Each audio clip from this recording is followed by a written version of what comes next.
Antes de iniciarmos, já se inscreva no canal, deixe seu like, comente e compartilhe nossos vídeos. Assim, você ajuda o canal a continuar crescendo e chegando a cada dia mais longe. Tenham bons sustos. Meu nome é Lucas, e a história que eu vou contar aconteceu comigo e com alguns amigos no interior do Paraná, em um final de semana que era para ser de descanso e diversão. A gente alugou um chalé isolado, no meio de uma reserva florestal, para fugir do estresse da cidade. As fotos pareciam incríveis, e o lugar prometia paz e tranquilidade. Mas a realidade se mostrou bem diferente. Chegamos no chalé, já era fim de tarde. O lugar era lindo, com uma arquitetura rústica e janelões que davam para a floresta densa. O ar era puro e o silêncio era profundo, quebrado apenas pelo som dos grilos e do vento nas árvores. O chalé não tinha eletricidade. A gente usava lampiões a querosene e uma lareira, o que tornava o clima ainda mais aconchegante. Mas à medida que a noite foi caindo, uma sensação estranha começou a me incomodar. Eu estava na sala, perto da lareira, quando senti um frio inexplicável. Olhei para a janela e vi a escuridão da floresta se tornando uma massa negra e opressora. De repente, ouvi um arrastar suave na parte de cima do chalé, no sótão. Um som de algo pesado se movendo lentamente, como se estivesse sendo arrastado no chão de madeira. Meu coração disparou. Olhei para os meus amigos, que estavam conversando e rindo. Eles não tinham ouvido nada. "Vocês ouviram isso?" perguntei, a voz trêmula. Eles me olharam, confusos. "O quê, cara? A gente só ouviu o som da floresta." Eu tentei racionalizar, pensando que era minha imaginação, mas o som se repetiu, agora mais forte, e um baque surdo veio do sótão. Parecia que algo tinha caído no chão. O silêncio que se seguiu era ensurdecedor. Olhei para o teto, com as mãos tremendo, e juro que vi, por um instante, uma sombra se mover rapidamente na claraboia do sótão. Uma sombra disforme que parecia se misturar com a escuridão. O pânico me dominou. Eu gritei: "Vamos embora daqui!"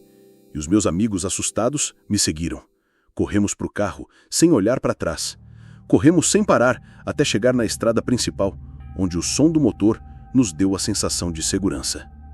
No dia seguinte, contamos o ocorrido para o dono do chalé. Ele nos ouviu com um olhar grave. Ele nos contou que o chalé era uma antiga cabana de caça. Dizem que muitos anos antes, um caçador, que era conhecido por sua crueldade, foi encontrado morto no sótão do chalé. O corpo dele nunca foi encontrado, e dizem que às vezes o espírito dele ainda aparece, vagando pela floresta e pelo chalé, procurando por uma caça que nunca se rendeu.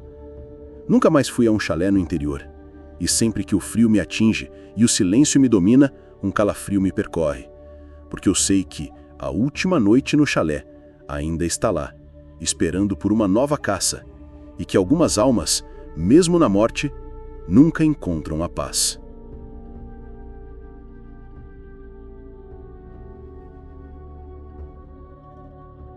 A cabana não era um luxo, mas um refúgio. Pelo menos era assim que o amigo do meu pai a descrevia. Um amontoado de toras escuras e envernizadas pelo tempo, agachado no coração de uma floresta que parecia antiga demais para ter um nome. Para mim, um escritor em busca de silêncio, soava como o paraíso. A estrada de terra que me levou até lá era um argumento convincente de que o isolamento seria absoluto. Cheguei numa tarde de sexta-feira, com o sol derramando ouro líquido através do dossel de folhas. A cabana cheirava a pinho, lareira fria e uma solidão acolhedora. As primeiras horas foram exatamente o que eu buscava. O único som era o farfalhar do vento e o ocasional estalo de um galho sob o peso de algum animal invisível. Eu estava em paz. Então, a noite caiu. E com ela, um nevoeiro. Não foi um nevoeiro comum. Ele rolou para dentro da clareira com uma velocidade e densidade assustadoras, engolindo a linha das árvores e abafando o mundo. A escuridão tornou-se palpável, e a floresta, antes minha vizinha serena, transformou-se numa muralha negra e impenetrável. Foi quando ouvi o primeiro som que não pertencia à sinfonia da natureza. Um estalo seco. Um galho pesado partido ao meio. Soou perto demais da varanda da frente. Meu coração deu um salto. É um cervo, disse a mim mesmo, a voz um sussurro fraco no silêncio repentino. Mas não houve o som de mais passos, nem o farfalhar de folhas.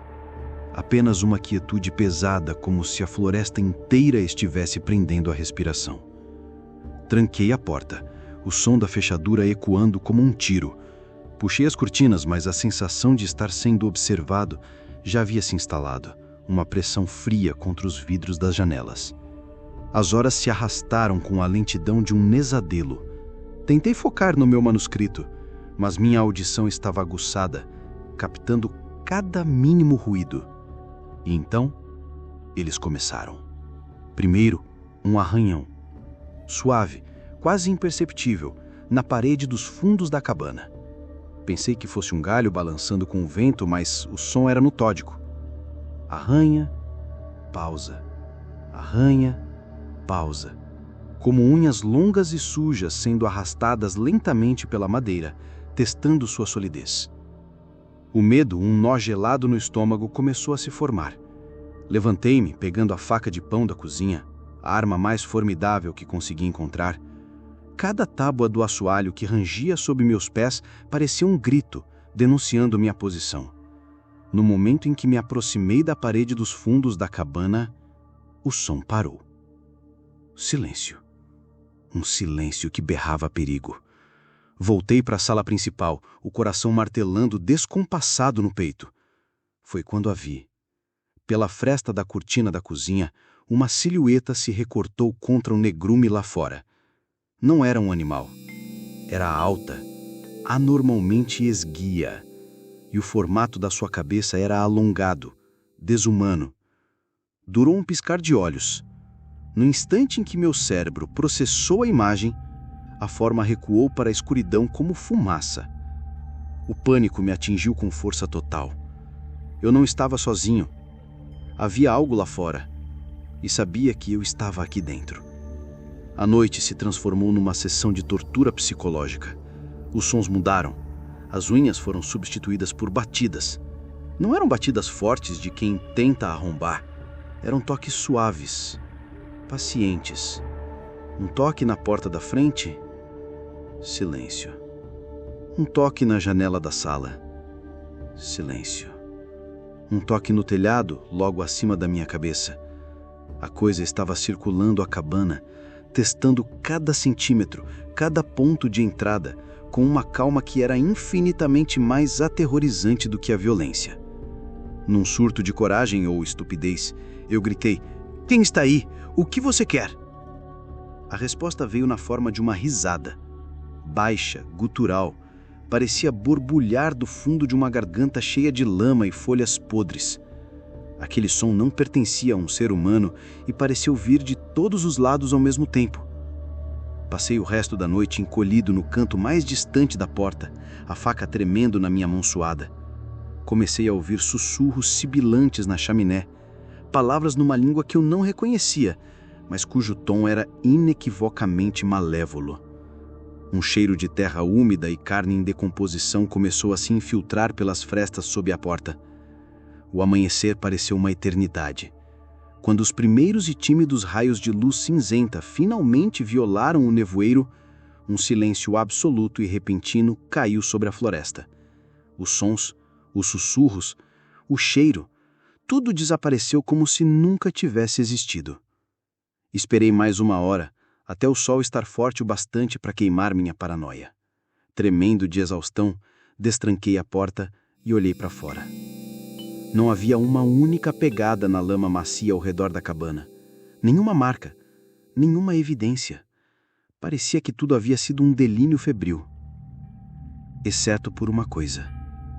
Na porta de madeira maciça, gravado a fundo como por garras de metal, havia um símbolo.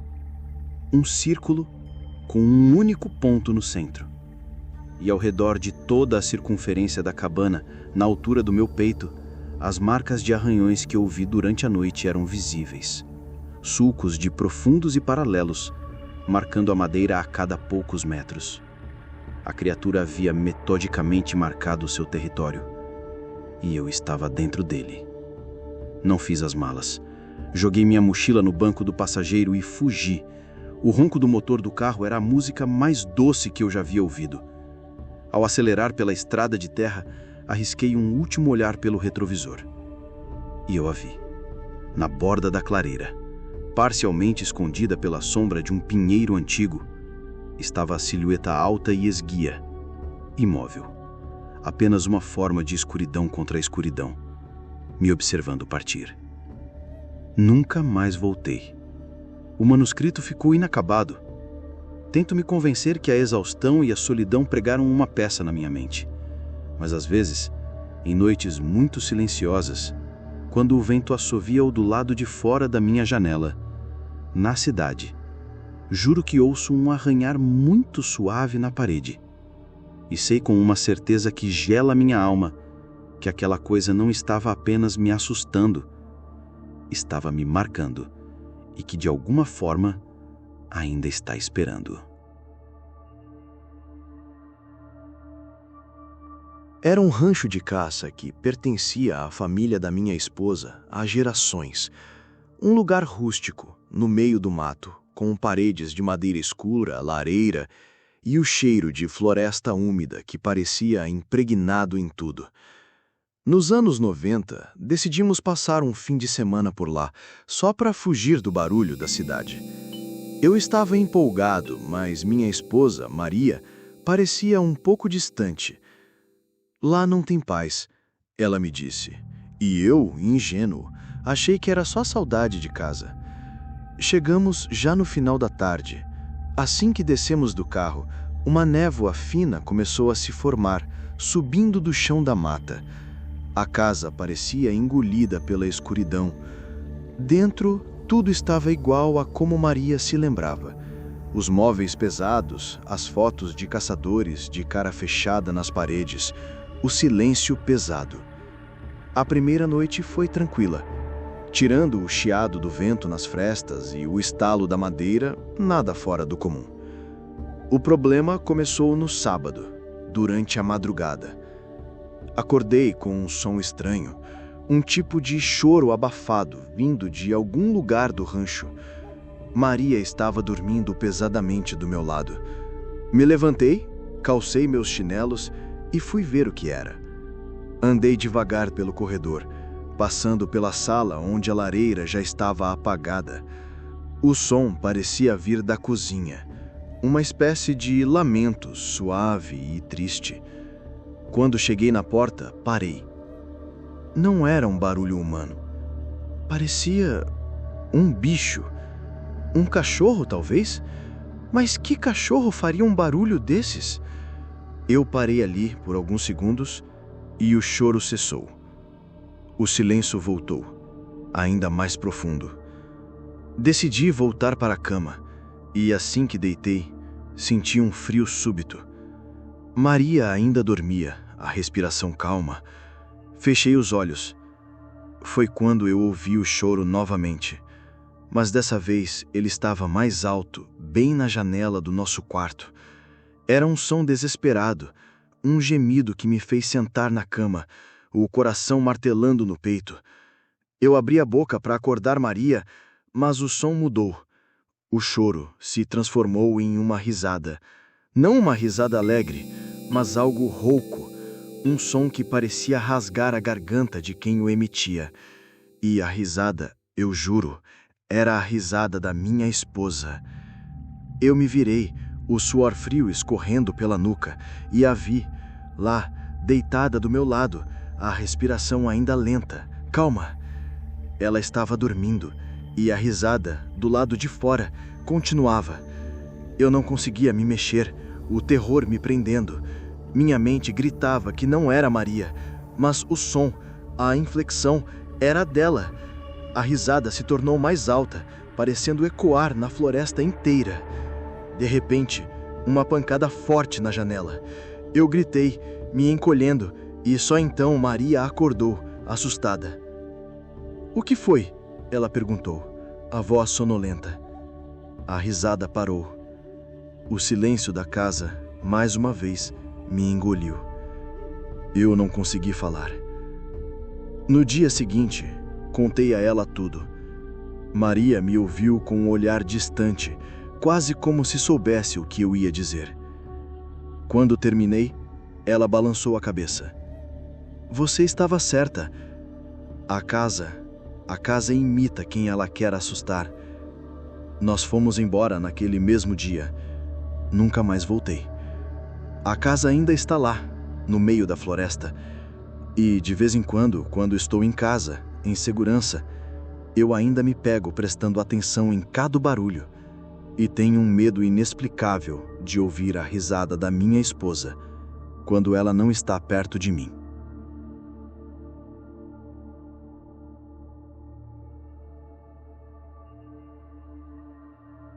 A cabana ficava no final de uma trilha quase esquecida, no meio de um vale isolado que meu avô costumava chamar de Vale dos Ecos. Ele dizia que o vento ali carregava vozes antigas. Depois que ele se foi, herdei a propriedade e, buscando um refúgio do caos da cidade, decidi passar um longo período lá. A princípio, era um paraíso. O som do riacho, o farfalhar das folhas, o céu estrelado sem a poluição luminosa da cidade. Mas essa paz começou a se desfazer em pequenos detalhes perturbadores. A primeira coisa que notei foi a mudança nos meus pertences. Um livro que eu tinha certeza de ter deixado na mesa da sala aparecia na bancada da cozinha. Uma ferramenta que guardei na caixa voltava para a prateleira. No começo, achei que estava ficando esquecido, a mente pregando peças por causa da solidão. Mas a frequência e a aleatoriedade dos eventos começaram a me assustar. Não havia lógica nem padrão. Era como se algo ou alguém estivesse movendo minhas coisas por puro capricho. Depois vieram os sons. À noite, depois que o silêncio da floresta se intensificava, eu ouvia passos no andar de cima. A cabana só tinha um andar. Eu subia as escadas rangentes que levavam ao sótão empoeirado, armado com uma lanterna, mas não encontrava nada além de teias de aranha e a poeira acumulada dos anos. Os passos eram claros, firmes, como se alguém estivesse andando de um lado para o outro, e paravam assim que eu chegava ao sótão. Uma noite, o som foi diferente. Não eram passos, mas um arrastar. Vinha do quarto ao lado do meu, um quarto que eu nunca usava e que mantinha trancado. A curiosidade mórbida me venceu. Peguei a chave enferrujada e abri a porta. O quarto estava frio, com um cheiro forte de mofo e terra. A única coisa que havia ali era uma velha cômoda encostada na parede. O arrastar parou assim que abri a porta. Examinei o chão de madeira, mas não havia marcas. Nada que indicasse que algo pesado tivesse sido movido. O pior aconteceu algumas noites. Eu estava lendo à luz da lareira quando ouvi um sussurro. Era baixo, quase inaudível, mas vinha de perto, do canto escuro da sala. Não consegui distinguir palavras, mas a entonação era de súplica, de um lamento silencioso. Olhei em volta, o coração acelerado, mas estava sozinho. A porta estava trancada por dentro e as janelas fechadas. Na noite seguinte, o sussurro voltou, mais alto. Dessa vez consegui discernir algumas sílabas, algo parecido com o meu nome. Meu nome! Ajude! A voz parecia vir das paredes, como se estivesse ecoando de dentro da própria madeira da cabana. Sentei-me na cama paralisado pelo medo, ouvindo meu nome sendo chamado em um murmúrio desesperado. Na manhã seguinte, decidi ir embora. Arrumei minhas coisas o mais rápido que pude, sentindo olhares invisíveis me observando a cada movimento. Enquanto fechava a porta da cabana pela última vez, ouvi um último sussurro, claro e próximo ao meu ouvido. Não se esqueça de nós. Nunca mais voltei ao Vale dos Ecos. Às vezes, no silêncio da noite, ainda me lembro daquela voz e me pergunto quem ou o que estava preso naquela velha cabana, chamando por ajuda, através das paredes e dos ecos da floresta.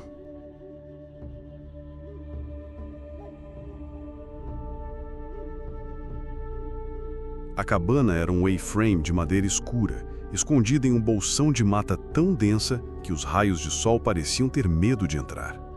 Alugamos para o aniversário do nosso amigo, Pedro. Éramos 4. Eu, Pedro, a namorada dele, Marina, e nosso amigo mais cético, Lucas. A estrada parava a uns 2 quilômetros e o resto do caminho era uma trilha de terra coberta por agulhas de pinheiro que abafava qualquer som.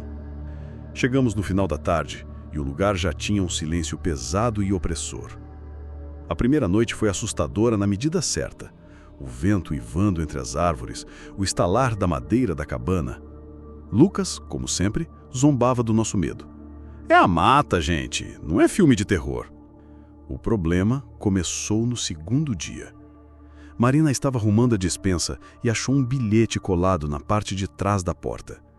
Era um papel amarelado escrito à mão com a caligrafia trêmula, como se a pessoa estivesse com muito medo. O texto era curto e direto. À noite, o que está lá fora deve ficar lá fora. Mantenha as janelas fechadas. Não olhe para o vidro. Pedro riu e rasgou o bilhete, dizendo que era uma piada dos donos para assustar os inquilinos. Mas o tom do bilhete me deixou com frio na barriga. Naquela noite, o som da mata mudou. Não era mais o vento, era um som de arrastar, como se algo pesado e úmido estivesse se movendo entre as árvores em um ritmo lento e metódico. O som parecia se aproximar da cabana. Nos encolhemos na sala. E por mais que tivéssemos cortinas, eu não conseguia tirar os olhos da grande janela que dava para a floresta. Eu sentia que havia algo lá, observando. Lucas, irritado com o nosso medo, decidiu desafiar a regra do bilhete. Quer saber? Chega! Não vou passar a noite toda assustado com uma piada ruim. Ele se levantou, caminhou até a janela e abriu as cortinas de uma vez. O vidro, que antes parecia um espelho escuro, agora refletia a luz da sala. E lá fora, a escuridão da mata era absoluta. Ele olhou por alguns segundos, depois balançou a cabeça e fechou as cortinas. Viu? Nada. Mas eu vi. Por um instante eu juro que vi. No reflexo da janela, bem atrás de Lucas, havia uma forma. Era como se a escuridão da floresta tivesse se condensado e tomado a forma de um homem com chifres. O reflexo estava olhando diretamente para nós, mas Lucas não o viu. Apenas o seu reflexo. A partir daquele momento, Lucas mudou. Ele ficou calado, com um olhar vazio, e parou de rir das nossas piadas. Ele passava horas em frente à janela com as cortinas fechadas, como se estivesse ouvindo algo que só ele podia ouvir. Quando perguntávamos o que ele estava fazendo, ele só respondia: "A floresta está me chamando meu nome, e ela conhece a minha voz." A coisa chegou ao seu ápice na terceira noite. O arrastar do lado de fora estava mais alto, mais próximo. Lucas foi para a janela e, quando Pedro tentou puxá-lo, ele o empurrou para longe. Ele quer me ver. Ele quer meu reflexo. Lucas então bateu com as mãos na janela com uma força que fez o vidro tremer. E do outro lado, a silhueta da criatura com chifres apareceu, perfeitamente refletida no vidro, mas desta vez ela estava sorrindo. E o sorriso, eu juro, que era o de Lucas.